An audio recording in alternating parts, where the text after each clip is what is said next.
Hi everyone! So today I had the sudden urge to go downstairs in my basement and dig up something that's extremely old and something that I've been wanting to do for a long time, but I just have not had the motivation to do it or the time. I've had these in my possession for many years, and I have not looked through them in all of the years that I have owned them. They are heirlooms that my grandmother had given to me.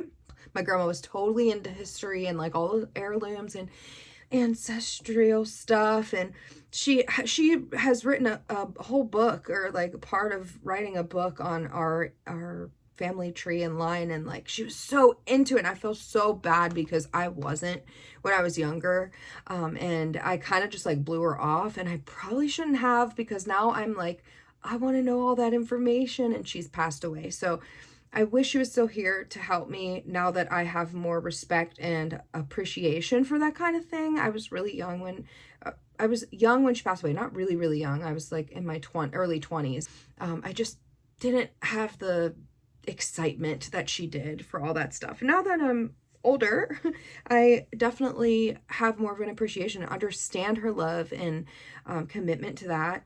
And I wish I paid attention. So if you're a younger kid, you will regret if you don't listen to your mom, listen to your grandma, your grandpa's stories, write it down in a journal, just like try to remember, because I now have pictures of my ancestors, and my grandma has explained to me who they are, that are like great aunts and stuff, and I have no idea who they are.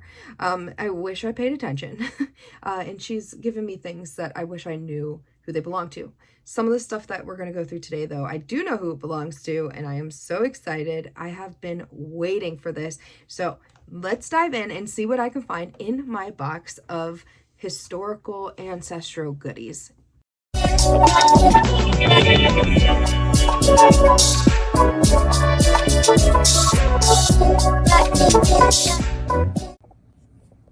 I pulled out some of my family heirlooms. I haven't seen these in a few years, really, since I moved here, but I just wanted to, there's like family heirlooms and like other stuff in here, but I thought it would be so fun to go through it because I've been looking for something specific that I think would be pretty interesting and fascinating to look through together. These are my senior pictures. Yep, that's me. The barn, that's not a family heirloom, but will be maybe one day. This is a chocolate box. I don't know like its significance and everything, but she said it was like worth something. I'm not really sure, but this is like a pattern for sewing. So that's so cool. She sewed, like, they sewed all of their dresses. This is a breast cancer survivor bracelet, which it's like hard as a rock, so I would snap it. She did survive breast cancer twice.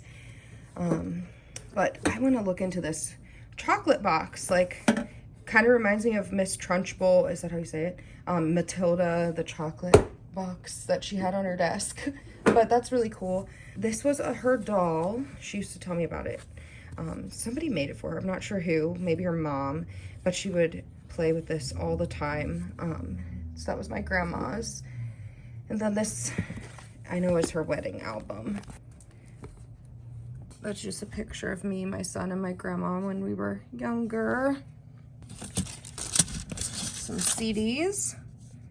Okay, some Christian Mercy Me. Back in a minute. Those aren't very much heirlooms, so not everything so far. Well, this, oh my goodness, that's so cool. You know these little golden books? We used to have these all the time, and here's a book of hymns, 89 cents. I wonder if it says whose it was. No, but that's so sweet. This definitely smells old. I think what I'm looking for is in here. God Speaks Navajo. Oh, this must be mission work. My grandma was had a degree in archaeology, and she was very big into like Navajo, Indian. She worked at Indian reserves, and she like did like a lot of this kind of stuff. So it's funny because whenever we were growing up, her house was just decorated in pottery and Indians and Indian heads and carvings and all kinds of stuff. And I was like, ugh, this is horrible. But now, like, my taste has kind of turned that way. Not necessarily Indians, but the Aztec Western kind of style is like, I have that kind of stuff in my house. And I wish I had her pottery and stuff because I would totally put it up. All right, I have no idea what this is. Let's see. It must be a Bible. Bible storybook. Oh, this I think was hers from when she was a baby. I remember her showing me this. She gave this to us and then it was hers. December of 1952. So this was my grandma's children's Bible. That would be so fascinating and interesting to read. What is this? 1936, Rutland, Vermont. These are family photos and it's hard to read, but 1936. People that I have no idea who they are. She loved Colorado. Me too, I love Colorado. This is Colorado on glass. 1978. 2 peg from mom and dad. He was making a funny face. This is my father-in-law who's passed away. Okay, here's a Bible. Mary Snyder, 1928. And then we have The Life of Martin Luther. This is falling apart. So then Luther Catechism. This is another Bible. It's falling apart, so I have to be really careful. This is my grandfather's, my great-grandfather's Bible, to Nevin Snyder, 1928. This is a whole photo album. Reverend Irving Snyder. Exactly what I was looking for. This is amazing. Okay, I have to be so careful with this. Irving Snyder is my great-grandfather who was a minister, a pastor. He was a pastor. And these are all of his sermon notes. And I'm terrified to touch them.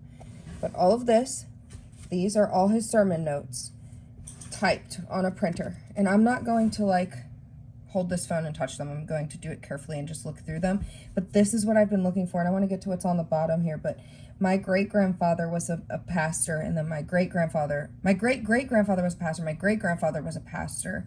I don't have notes from my great-grandfather, but these are notes from my great-great-grandfather on his sermons. These are his sermons. And I thought that it'd be so cool to look at them, compare them. Here's some hymnal numbers I see. That's so amazing. And just show my husband even to go through and walk through with them. So let me just look at these without messing them up, and then I'll try to find a way to show you guys. Okay, I just wanted to show you. I got it out, but 1933 are when these are from. I'm having a hard time opening it, and I'm going to see if I can like get them bound or something better so that I can open them and read them. I don't know. It's kind of scary, but this is a beautiful prayer that he has back here on the back. And there's two. There's one on the bottom as well. So it's a handwritten prayer from my great-great-grandfather. That is so cool. This is sermons preached from 1932 to 1933. So for the year, those are the sermons that he preached. Radio broadcast. Oh, what? I have to look that up. That's cool. Here's one, The Church in the World, 1934. Okay, now getting into this. This is another Bible, it looks like. Again, I have to be so careful. Debbie Snyder. Oh, this is my aunt, my great aunt. She's still alive, actually, and I've talked to her recently. So I have her Bible, apparently. Okay, I went ahead and I opened this one because it's bound, actually. So it's a little easier to go through. But this is I Am the Way from John 14:6. I don't know if there's a date on this one, but I'll see if I can find one. 1931, March 22nd. David, one of my favorite Psalms is Psalm 51. I want to read through this. Oh my gosh, that is so cool. We just read about him today. What an amazing thing. I'm so thankful. This is really cool. These are the a form for constitution and bylaws for an evangelical and reformed congregation. And these in this little pocket are some handwritten notes. That is so neat, but I don't want to disturb them very much. As I was looking through, I found this funeral address. I'm going to go take some time and read through this sermon on Psalm 51. One thing that I was thinking about doing is possibly reading through some of these sermons and sharing what my great-great-grandfather was preaching about 100 years ago. And if you're interested in doing a series with my great-grandfather's sermon notes, let me know and I will start the series.